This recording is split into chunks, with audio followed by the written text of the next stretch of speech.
ada 11 penambang ilegal yang memang menjadi korban dan diperlakukan secara tidak manusiawi. Kita sudah sampaikan bahwa warga migran silakan tinggalkan wilayah perang.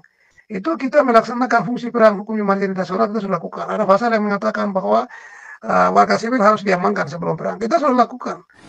Bahkan ada yang organ tubuhnya terpotong ya. Walaupun mungkin ada statement dari OPM yang menyampaikan bahwa itu adalah agen-agen intelijen.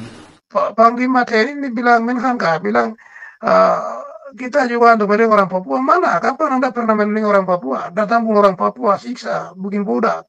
Jadi membunuh secara psikologi, mental, dan secara tubuh. Ini 60 tahun, sudah 1 juta jiwa orang Papua sudah hilang di tangan TNI Polri.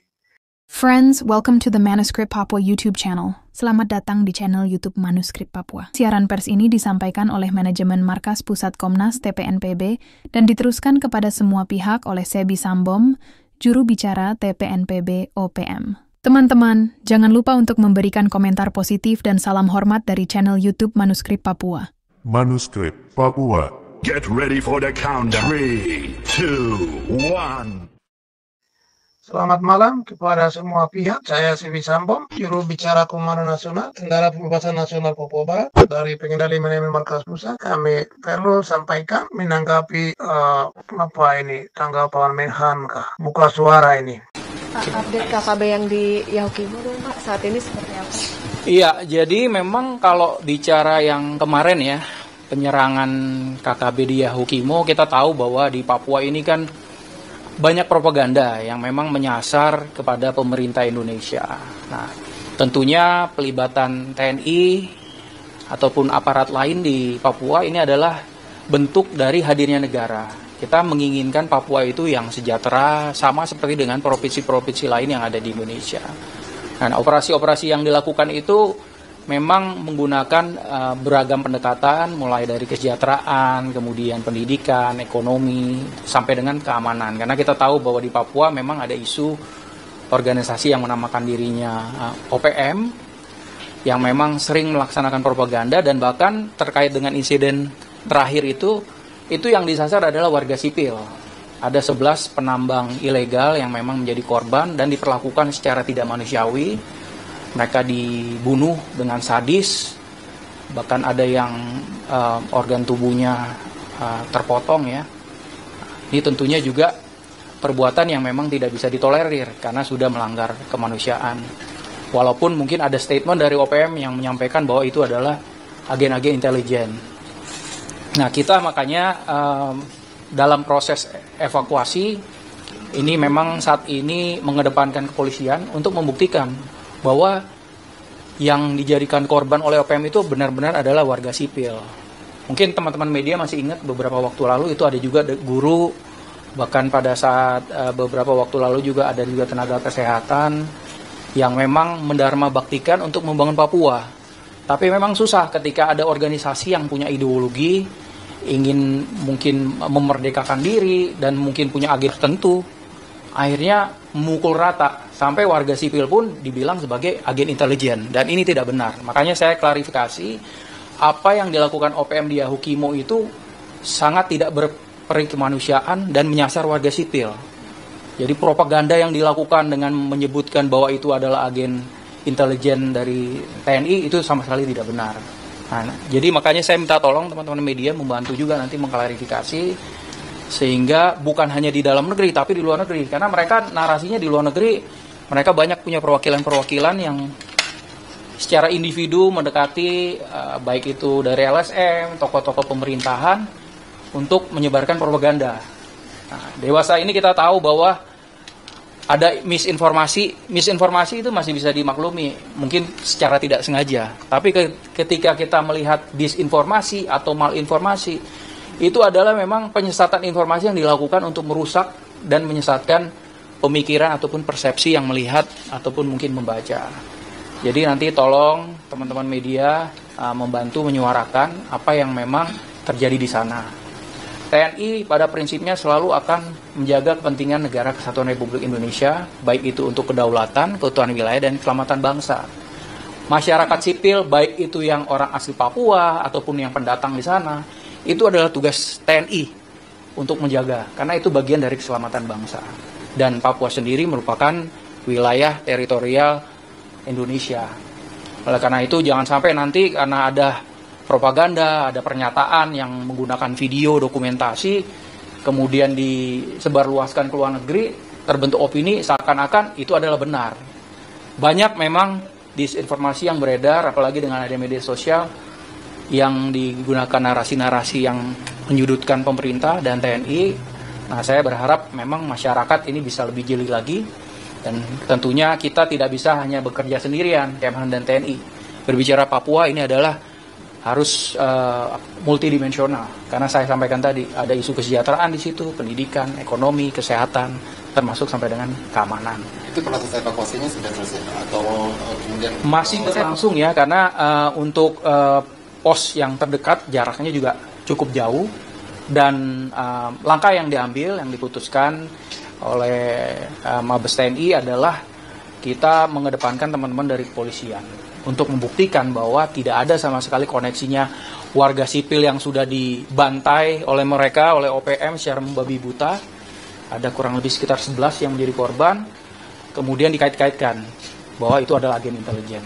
Nah, tentunya kita berkolaborasi dengan semua pihak, baik dengan penegak hukum, pemerintah daerah, dan seluruh stakeholder yang ada di Papua untuk menjaga stabilitas yang ada di sana. Jadi di sini tidak tahu cara pengetahuan orang-orang Indonesia ini, petinggi militer maupun pejabat-pejabat negara, menteri-menteri. Jadi kami anggap mereka ini memang orang-orang dari keturunan zaman kuno Indonesia. Jadi pemahaman mereka itu masih primitif. Kami anggap begitu. Di sini kita orang Papua ini namanya residen Banggi, penduduk pribumi Banggi dan lawan pendudukan ilegal pemerintah kolonial Republik Indonesia. Kalau kita sudah sampaikan pendudukan ilegal pemerintah kolonial Indonesia, pendudukan ilegal imigran di tanah Papua bertujuan hanya untuk merampas, mencuri kekayaan alam orang asli Papua sambil membunuh pemiliknya dan merampas hak tanah adat orang asli Papua. Ini bukankah pelanggaran hak? Kami bilang ilegal atau illegal occupation, that meaning atau itu artinya bahwa proses aneksasi Papua ke Indonesia dari 1 Mei 1963 sampai Februari 69, semua itu catat hukum dan moral. Maka ini harus direview oleh Perserikatan Bangsa-Bangsa. Kami paham, dasar kami kuat. Sekalipun kita bicara naik pengadilan di Mahkamah Internasional di Den Haag, Belanda, kami Papua, bangsa Papua punya bukti-bukti hukum yang kuat untuk adil Indonesia. Karena fakta-fakta ini kan di pengadilan bisa membuktikan bahwa Indonesia sudah salah. PBB terlibat juga salah. Amerika yang menghasut juga salah. Belanda juga salah. Karena Belanda tidak dipakai orang Papua dalam setiap perjanjian-perjanjian dalam aneksasi Papua ke Indonesia. Itu sangat jelas. Jadi di sini orang Indonesia pikir kami masih primitif. Kita memang keluar dari zaman batu, tapi kami cerdas. Kami sangat paham. Saya bilang bahasa Indonesia ini saya, orang Indonesia punya bahasa ini saya, kami tidak tahu. Saya pribadi, saya bisa mau masuk sekolah itu tidak tahu bahasa Indonesia. Lalu guru-guru kami itu ajar kami bahasa Indonesia, paksa. Mereka bilang jangan pakai bahasa ibumu, pakai bahasa Indonesia saja. Kalau kita pakai bahasa ibu, kita diretan, begitu. Tapi kami cerdas, keluar dari zaman batu. Sekarang orang Indonesia, Jawa, Pulau Jawa, itu saya pergi kuliah di Yogyakarta. Sebelum kuliah itu saya pergi praktek perikanan di Tegal, Pekalongan. Dari Pekalongan mereka kirim saya ke Canggiringan, Yogyakarta. Balai Pembenihan, Sentral Pembenihan Ikan di Indonesia itu di Yogyakarta, di Canggiringan. Saya praktek di sana selama 3 bulan. Jadi orang-orang Jawa ini datang, mereka banyak kan tidak tahu bahasa Indonesia, orang-orang Jawa itu di sana, di Canggiringan. Juga saya pernah ke Temanggung, di sana, Wonosobo. Itu mereka tidak tahu bahasa Indonesia, apalagi di Canggiringan naik ke ini Gunung Merapi, pinggir-pinggir gitu, kampung-kampung gitu. Banyak orang bisa tahu bahasa Indonesia, hanya anak-anak sekolah yang bisa berbahasa Indonesia macam itu. Orang kampung tidak tahu bahasa Indonesia, tapi kalau di Papua orang kampung juga tahu bahasa Indonesia ini. Aduh, ini lucu, orang Papua ini bikin macam mereka punya bahasa saja. Jadi maksud saya pergi itu mereka biasa bilang begini, mereka lihat sap tangan ini. Lihat sap tangan ada rambut kan, mereka bilang, wong iren, koyong munyu ya, weti, begitu. Orang-orang Jawa ini. Jadi mereka bisa tidak tahu bahasa Jawa begitu. Padahal saya ini sudah tahu bahasa Jawa ini. Jadi mereka sebetulnya masih kuno. Makanya pejabat-pejabat jadi orang Indonesia, presiden semua Jawa-Jawa ini juga masih primitif dan kuno. Orang-orang yang wataknya pikiran kuno yang jadi pejabat. Maka dia tidak bisa sesuaikan dengan perkembangan zaman ini. Perkembangan zaman ini beda. Indonesia mau adu argumentasi dengan apa? Kayak hukum atau pengadilan internasional. Anda sudah salah banyak ini. Datang invasi militer sesuai dengan diri komando rakyat yang dikeluarkan oleh Trikora oleh Presiden pertama Indonesia, Insinyur Soekarno di alun-alun utara kota Yogyakarta tanggal 19 November tahun 1961, di mana dia mengatakan bahwa mobilisasi rakyat, hai para tukang-tukang bangunan, tukang ojek, tukang becak, bangkitlah dan mendaftarkan diri untuk menjadi tentara sukarelawan, merebut Papua, bubarkan Irian Barat, bubarkan negara boneka bentukan Belanda.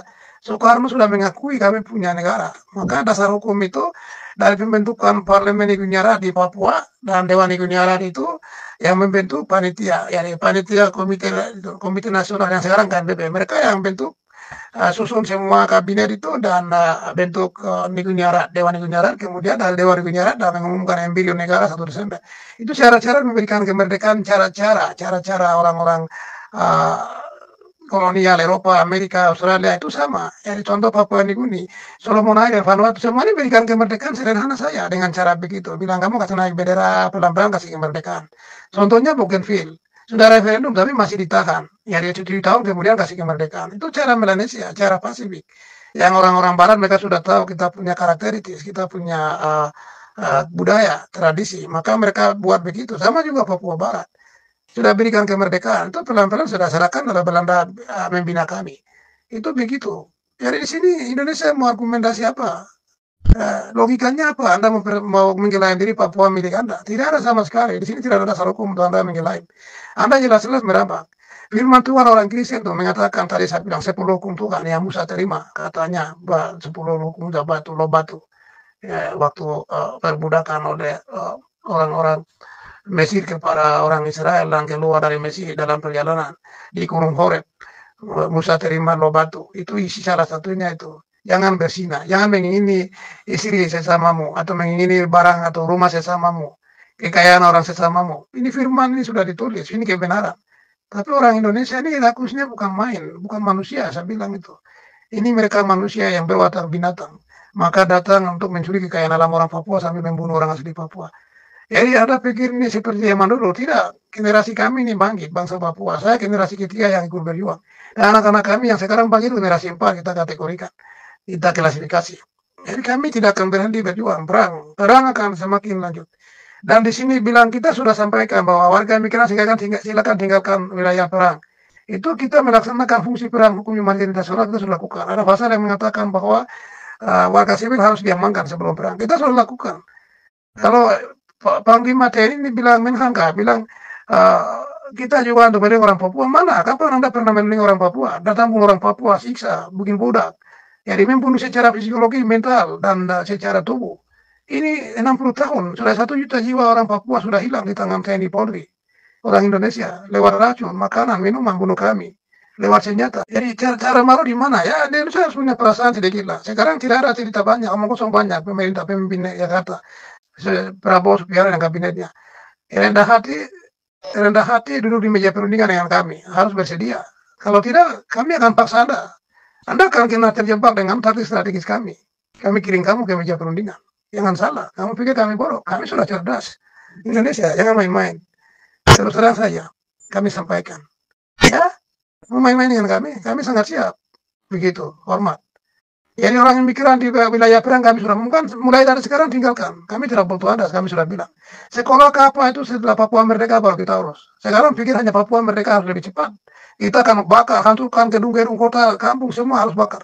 Sekolah bakar, tinggalkan sekolah. Papua Merdeka baru kita harus sekolah. Gampang, kita punya uang, kita kekayaan banyak, kita punya uang negara, kita cetak uang sendiri. Ya, kita kirim anak-anak kami ambil keahlian dengan beasiswa yang lengkap, tidak susah-susah begitu. Kita akan bikin. Orang Papua jangan pesimis. Kami siap sekali, begitu. Hormat, demikian, lebar panjang, tapi ini penting, ini bagian dari edukasi, pendidikan, kita mendidik masyarakat Indonesia, juga Papua dan dunia.